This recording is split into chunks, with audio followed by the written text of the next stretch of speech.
Hello, everyone, and welcome to our journey back in time to the land of the Pharaohs. Today, we're diving into the world of ancient Egypt, where the Pharaohs ruled as both kings and gods. We'll explore their extraordinary contributions to architecture, culture, and governance. If you're as fascinated by these ancient leaders as we are, don't forget to like, share, and subscribe for more insightful content. Let's uncover the secrets of these legendary rulers together. The Pharaohs stood at the pinnacle of ancient Egyptian society, wielding absolute power over an empire that flourished for over 3 millennia.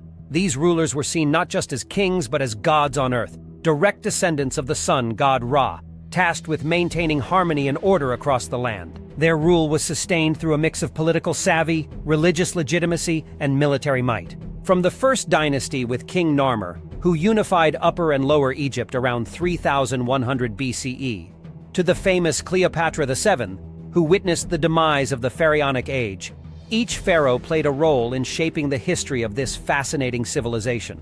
Interestingly, the term pharaoh was not used by the rulers themselves until the New Kingdom period, starting around 1570 BC, before which they were commonly referred to simply as king. In Egyptian culture, the pharaoh was the intermediary between the gods and the people. Believed to be divinely appointed, they performed crucial rituals and made offerings to the gods to secure their favor and ensure the flooding of the Nile, a phenomenon upon which Egypt's agricultural economy depended. Their divinity was reinforced by elaborate myths and temples dedicated to their worship. As both a political and religious figure, the pharaoh had to embody the virtues and strength of the gods, leading his people by divine right and decree. Pharaoh Akhenaten, who reigned during the 18th dynasty, attempted to revolutionize Egyptian religion by focusing worship primarily on the sun disk, Aten, marking one of the earliest known forms of monotheism. The palaces of the pharaohs were masterpieces of ancient architecture, sprawling across vast tracts of land and built to impress both the living and the gods. These complexes were more than mere residences.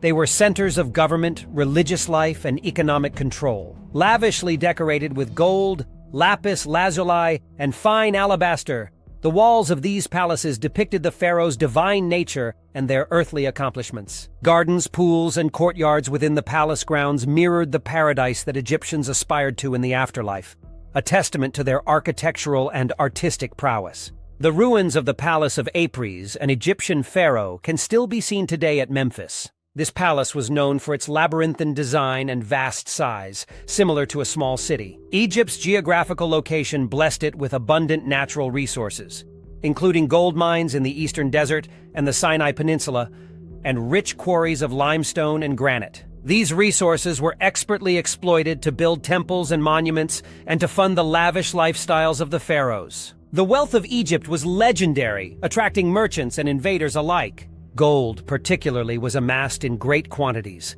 not only as a symbol of wealth and power, but also for its spiritual significance, believed to be the skin of the gods. The treasure city of Pi-Ramesses, built by Ramesses II, housed the administrative and military headquarters of Egypt and was lavishly adorned with statues and temples funded by the pharaoh's conquests. Gold's imperishable nature made it a symbol of eternity in ancient Egyptian culture. It was extensively used in everything from jewelry to the covering of important statues and sarcophagi. The pharaohs, often buried in golden masks and coffins, believed that gold would protect them in the afterlife and ensure their rebirth and immortality. This obsession with gold permeated all levels of Egyptian funeral practices, highlighting their deep-rooted beliefs in the afterlife and resurrection. The ancient Egyptians mined gold extensively in the eastern desert and Nubia, with over 90 gold mining sites known to have been operational throughout different periods of ancient Egypt. The pyramids, those monumental tombs built on the west bank of the Nile, stand as enduring symbols of the pharaoh's quest for immortality. Starting from the Step Pyramid for Djoser,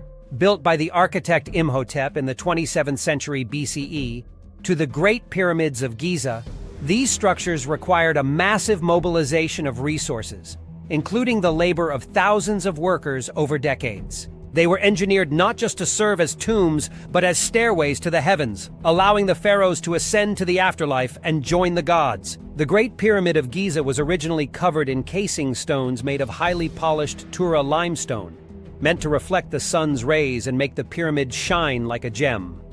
Magic was a fundamental aspect of Egyptian life and governance. Pharaohs were considered master magicians, their abilities conferred upon them by the gods. They used spells, amulets, and ritual performances to protect Egypt from external threats and internal disorders. The practice of magic extended from the court to the fields, where incantations were used to enhance fertility and ensure the successful inundation of the Nile. The oldest known medical documents, like the Edwin Smith Papyrus and the Ebers Papyrus, suggest that ancient Egyptian magic and medicine were deeply intertwined, using spells and incantations regularly in treatments. The attire of the pharaohs was carefully chosen to display their divinity and authority. The iconic double crown, combining the white crown of Upper Egypt and the red crown of Lower Egypt, symbolized their rule over a unified country. The crook and flail, carried during ceremonial occasions, represented the pharaoh's role as the shepherd of their people and their ability to punish transgressors. Their garments, often woven from the finest linens and adorned with precious gems,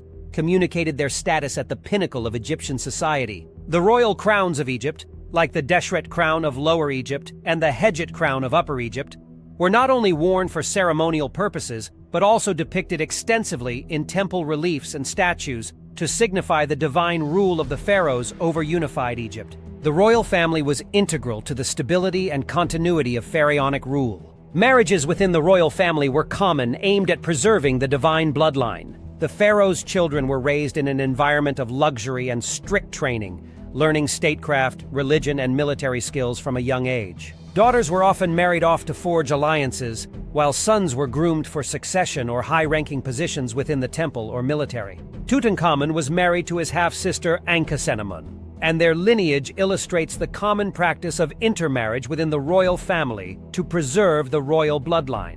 The daily life of a pharaoh was a blend of administrative duties, religious rituals, and public appearances. Each day was meticulously planned to uphold the divine and earthly order. Mornings would often start with personal ablutions and offerings at the temple, followed by hearings and administrative decisions, where the pharaoh would decide on matters brought before him by his vizier and other high officials. Afternoons might be dedicated to overseeing construction projects or military training, while evenings were reserved for family and leisure, reflecting the pharaoh's role as both a ruler and a family man. Records from the reign of Pharaoh Ramses III indicate that his daily ritual offerings to the gods included 3 wine, 3 milk, and 5 beer libations each day. Priests in ancient Egypt were not just religious figures, but also played significant roles in the administration and governance of the state. They controlled vast temple estates and were responsible for conducting the essential rituals that appeased the gods and ensured the natural and divine order. The high priests, often close relatives of the pharaoh, wielded great influence and power, acting as advisors to the ruler and mediators between the gods and the people. The position of High Priest of Amun at Karnak was among the most powerful in ancient Egypt, often held by a close relative of the pharaoh, which illustrates the intertwining of religious and political power. Hieroglyphics were the sacred script of ancient Egypt, used primarily for monumental inscriptions on temples and tombs. These pictorial characters were more than mere symbols.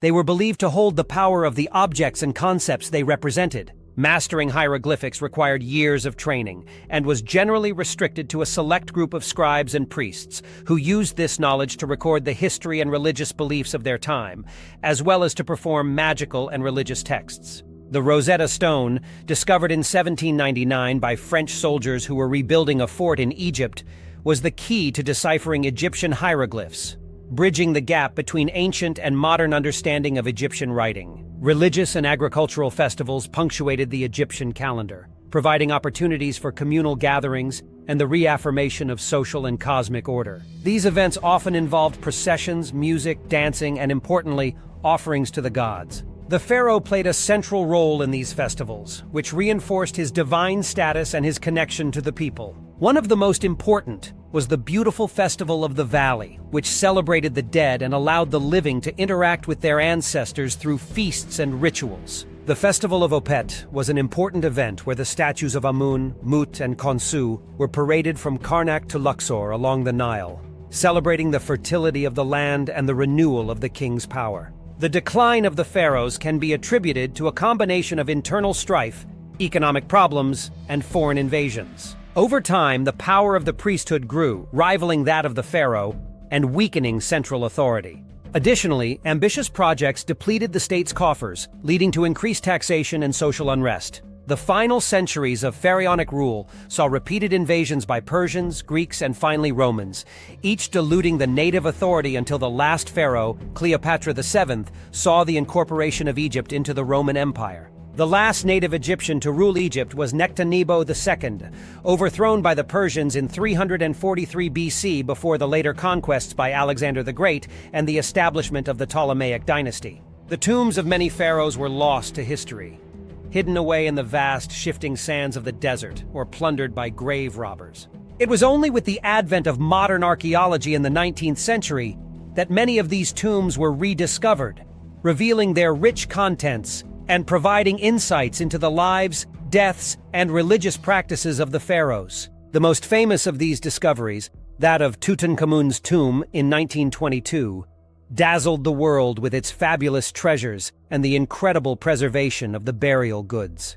Many pharaohs' tombs, especially in the Valley of the Kings, were hidden by workers to protect them from tomb robbers, and the workers' village nearby was sworn to secrecy. The discovery of Tutankhamun's tomb by Howard Carter and his team was one of the most significant archaeological finds of the 20th century. Located in the Valley of the Kings, the almost intact tomb offered a snapshot of the incredible wealth and artistry of the New Kingdom. Inside, thousands of objects awaited, from golden chariots and intricate jewelry to the iconic golden mask that has become synonymous with ancient Egypt. This discovery not only provided unparalleled insights into the material culture of ancient Egypt, but also sparked a global interest in Egyptian archaeology. The tomb of Tutankhamun, discovered nearly intact, contained over 5,000 items, including the famous golden death mask, which has become a symbol of ancient Egypt worldwide. The legend of the curse that supposedly befell those who opened Tutankhamun's tomb added a layer of mystery and dread to the pharaoh's legacy.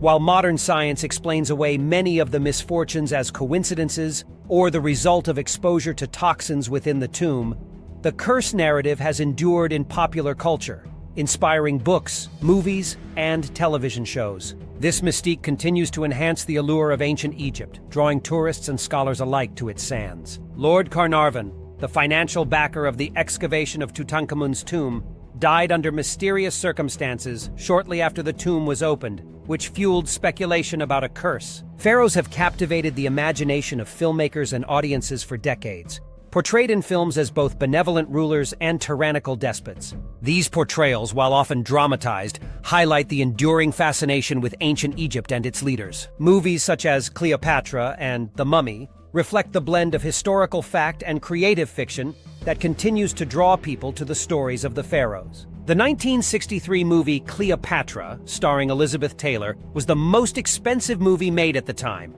showcasing the fascination with and romanticized view of ancient Egypt's pharaohs. The study of the pharaohs and their civilization provides profound insights into human history, offering lessons in leadership, religion, and societal organization. This ancient narrative informs contemporary understandings of governance, cultural identity, and intercultural interactions, demonstrating the complexities of historical continuity and change. Ancient Egyptians kept detailed agricultural records, which included information on crop rotations and yield outputs, showcasing an advanced understanding of agronomy that influenced farming practices in the Mediterranean. The pharaoh's legacy is a tapestry woven through time, influencing modern architecture, art, and culture. The fascination with their achievements and the mysteries they left behind continues to inspire and educate. As we study their monuments, decipher their writings, and celebrate their artistic accomplishments, we keep alive a civilization that, though millennia old, continues to speak to us of the wonders of human creativity and ambition.